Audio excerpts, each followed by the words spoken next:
Well, let's move back to talking about darts. The darts just keeps on coming with the Euro Tour and the CDC curtain raiser, which you'll hear more about in about 6, 7 minutes from now. But the CDC curtain raiser, the Cross Border Challenge, what takes your eye from the lineup this weekend?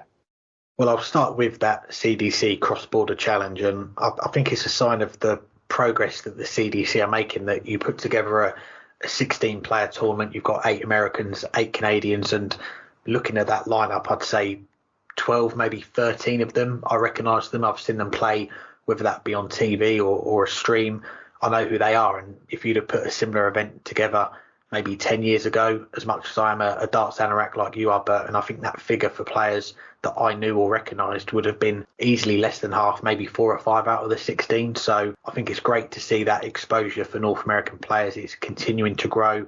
We're learning more about these players. We're seeing them more often, whether that be in the World Championships, the Grand Slam, the CDC events, which are streamed now as well. You've got the Modus Super Series, the seniors. There's lots going on now. The North Americans, they are part of it. And this event, the Cross Border Challenge, the second year we've had it, it was streamed on YouTube last year. It's going to be on YouTube again this weekend. So along with it being on the PDC's streaming platform, it is going to be more readily available on YouTube. So it does bring a wider audience. And I've got to say, as a one-off event, going up against the first 2 days of the Euro Tour, the draw's not out for that event yet. But right now, if I had to choose one event to watch, I would be more inclined to follow this one, those couple of days, Friday and Saturday. You've got, looking at the first round, Stoke Bunce, good friend of the show, against John Park, one of the legends of the game. That's the pick of those first round ties on the Friday. But that final day, quarterfinals played down to a finish on Saturday. There is potential, I think, for some really exciting matchups there. So for me, yeah, the Cross Border Challenge, something I'm looking to watch this weekend. As for the Euro Tour out in Riesa, we know what we're going to get with that. Almost all of the top 32 are involved, and many of them are going to be starting out in that first round on the Friday. So there is that prospect of some blockbuster ties on the first day and that second day as well. But it is too early in the week for us on this Tuesday evening. We've not got a full draw bracket to look at, but with the lineup of players, you are almost guaranteed entertainment, aren't you? So just having a quick look down that list of players, some players from that, I want to say the tour card qualifiers, because one name that sticks out, Owen Bates, I believe it's a first appearance on the Euro Tour for him this weekend. So we're going to see if he can master the Euro Tour on his debut. And one other name as well, actually, Mervyn King, a former winner on the Euro Tour in its early days. Had to double check this. It didn't qualify for any of the Euro Tours in 2023. Played in all of the qualifiers, lost in 7 finals. So it's a long overdue return to the Euro Tour for the King this weekend, which I'm looking forward to seeing as well.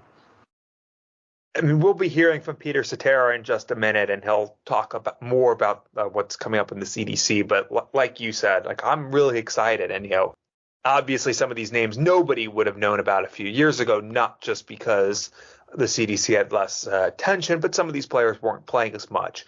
But even if we were to take who were the 16 best in the CDC 3-4 years ago and do this tournament, the average darts player would not have heard of most of those players. And now they have. There's 2 tour card holders in this field. There's plenty of other players who have made a mark for themselves in the World Championships or in other events over in the PDC. And I shouldn't say just in the PDC, because you added Leonard Gates as well in the senior tour. And there's some matchups that from the very first round you're going to want to watch. You mentioned the Stowe Bunce John Part match, but I'll add in David Cameron against Doug Bohm, Jim Long against Jason Brandon, Jacob Taylor against Larry Butler. Okay, Larry Butler's not the player he used to be. He's getting up there in ages, but he can still turn back the clock and bring a really good performance. And I'm really looking forward to seeing this event over the couple days, Friday, Saturday. Maybe I will try to get to Michigan City, Indiana. Never been there, never would have thought I would want to go there, but maybe it'll be fun to go to see this if it weren't for the fact that it's pretty short notice to get there. The best tour in the world, and not just in darts, but in sports, as Dan Dawson would say, is the European Tour. And it should be another really good weekend. And Riesa is, in fact, the first place that I ever went to a professional darts event. It's also where Mensur Suljovic won his first title. So it's a very important place for me, and to watch this event each year brings back some memories. It's also one of the oldest now Euro Tour events, other than obviously during COVID, on the calendar every year as the International Darts Open in Riesa.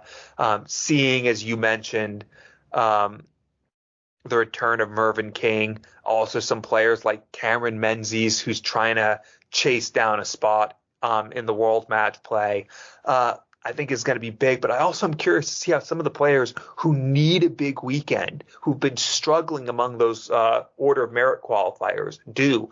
James Wade is in serious jeopardy of missing the World Match Play for the first time. He's never been outside the top 16 since he made that first run to the final 18 years ago, let alone been in danger of missing it through the Pro Tour Order of Merit. Well, now he's in both of those. But Jose de Sousa is in danger of dropping out of the seeds.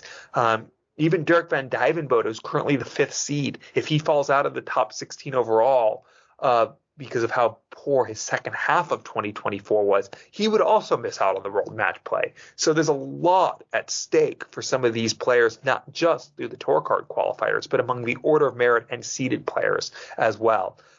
So there's a lot to look forward to this weekend, whether you're watching darts in North America, darts in East Germany, or both.